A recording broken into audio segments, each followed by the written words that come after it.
Indonesia, kita tahu adalah negara yang dibangun di atas keberagaman. Tapi sekarang ada tantangan berat, radikalisme agama yang bisa mengancam persatuan kita. Jadi pertanyaannya, gimana negara kita ini melawan balik? Nah, ayo kita bedah bareng-bareng strateginya.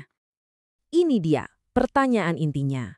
Kalau ada ideologi radikal yang mau merusak tenun kebangsaan kita, apa sih jurus yang bisa dipakai untuk mempertahankannya? Dan ternyata jawabannya itu nggak sesimpel kelihatannya.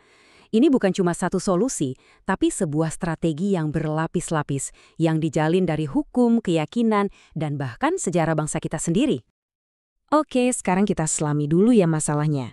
Kita mulai dari gimana sih wujud radikalisme di zaman serba digital ini. Penting untuk kita pahami, ini bukan lagi sekedar beda pendapat loh. Radikalisme itu secara langsung menantang pondasi negara kita, yaitu Pancasila. Tujuan mereka jelas, mengganti tatanan sosial yang ada dengan visi mereka yang eksklusif. Kalau dulu, ideologi itu menyebarnya dari mulut ke mulut, butuh waktu. Sekarang, wah beda cerita. Lewat media sosial, narasi ekstremis bisa jadi viral cuma dalam hitungan jam. Ini jadi medan perang baru yang nggak kelihatan batasnya dan jelas jauh lebih susah dipantau. Nah, setelah tahu ancamannya, ayo kita lihat lebih dekat gimana respon resmi dari negara yang tentunya dipimpin oleh badan-badan ahlinya. Ini dia salah satu kata kuncinya, deradikalisasi. Ini adalah pendekatan soft power. Tujuannya bukan cuma menghukum perbuatannya, tapi mengubah cara berpikirnya. Bisa dibilang, ini usaha buat memutus siklus kekerasan langsung dari akarnya. Di garda terdepan kita punya BNPT atau Badan Nasional Penanggulangan Terorisme. Strategi mereka itu nggak cuma nunggu dan bereaksi, tapi proaktif. Mulai dari membina mantan ekstremis, perang melawan propaganda di dunia maya, sampai menggandeng tokoh masyarakat dan memperkuat payung hukum. Lengkap kan? Nah, ini nih bagian yang mungkin bikin kita semua kaget. Coba deh lihat data dari BNPT ini. Mayoritas terpidana terorisme ternyata berpendidikan loh, lulusan SMA, bahkan banyak juga yang dari perguruan tinggi. Ini langsung mematahkan mitos kalau radikalisme itu lahir dari kebodohan. Ini soal pertarungan ideologi, bukan soal ijazah. Dan fakta inilah yang membuat pendekatan soft power yang menyasar pola pikir jadi penting banget. Betul sekali, karena ujung-ujungnya semua ini kembali ke pertarungan ide dan keyakinan. Yuk, kita gali lebih dalam inti dari konflik ideologis ini. Disinilah letak salah satu akar masalah teologisnya.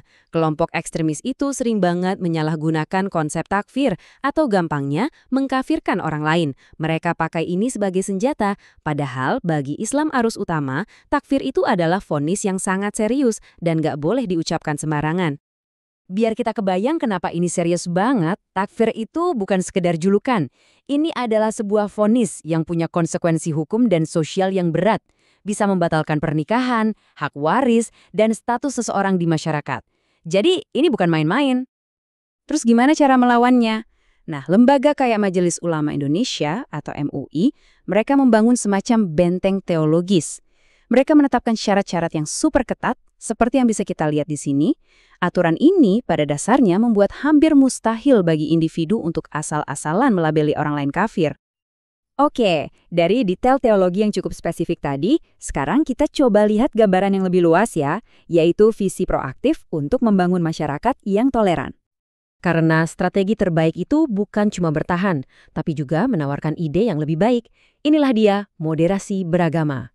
Ini adalah sebuah gerakan nasional untuk membangun semacam imunitas atau kekebalan di masyarakat terhadap paham-paham ekstrim langsung dari akarnya. Dan yang jadi tulang punggung gerakan ini adalah dua organisasi Islam terbesar di Indonesia, Nahdlatul Ulama dan Muhammadiyah.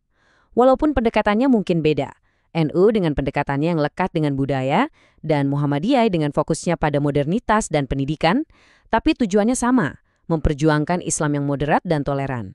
Mereka ini pilar utamanya. Nah, sekarang mari kita coba tarik benang merahnya. Kita hubungkan gerakan modern ini dengan akar sejarah dan teologisnya yang ternyata sudah ada sejak lama.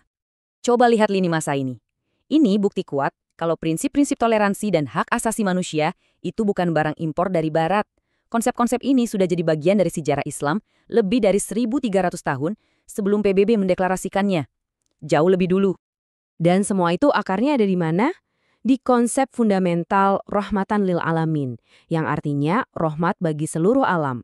Ini bukan tafsiran modern, tapi penegasan kembali inti ajaran Islam bahwa agama itu hadir untuk membawa kedamaian bagi semua makhluk, bukan cuma untuk satu kelompok saja. Ada satu kisah yang sangat kuat dan bisa jadi contoh nyata. Kisah ini menunjukkan penghormatan yang mendalam terhadap kemanusiaan tanpa memandang latar belakang agama.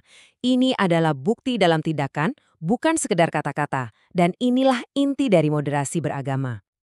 Jadi, kalau kita kumpulkan semua kepingan puzzle ini, gimana sih wujud utuh dari strategi komprehensif untuk menciptakan harmoni di Indonesia? Di sini kita bisa lihat gambaran lengkapnya. Ini adalah pertahanan berlapis.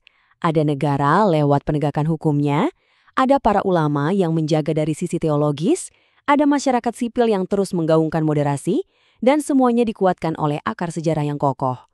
Semuanya bekerja sama. Pada akhirnya, perjuangan ini kan bukan cuma tugas pemerintah atau lembaga tertentu. Pertanyaan ini kembali lagi ke kita semua sebagai individu. Apa ya peran yang bisa kita ambil untuk ikut membangun dan menjaga masyarakat yang lebih toleran dalam kehidupan kita sehari-hari?